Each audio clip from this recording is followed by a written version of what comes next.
কি দেশ হইয়া গেল রাজাকার বানাইয়া গেল বাংলাদেশ সরকার।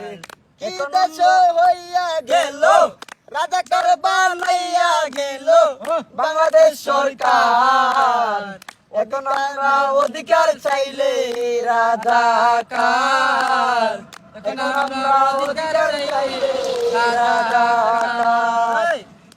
কৃষকের ছেলে মেয়ে কলেজেতে ভর্তি হয়ে মেধাবী তো হয়ে গেলে পাইল না চাকরি। মুক্তিযোদ্ধার নাতি পতি পাইল চাকরি। মুক্তিযোদ্ধার নাতি পতি পাইল চাকরি। কি দেশ হইয়া গেল রাজাকার বানাইয়া গেল। কি দেশ হইয়া গেল রাজাকার বানাইয়া গেল বাংলাদেশ সরকার। এখন আমরা অধিকার চাইলে রাজাকার। এখন আমরা অধিকার চাইলে রাজাকার।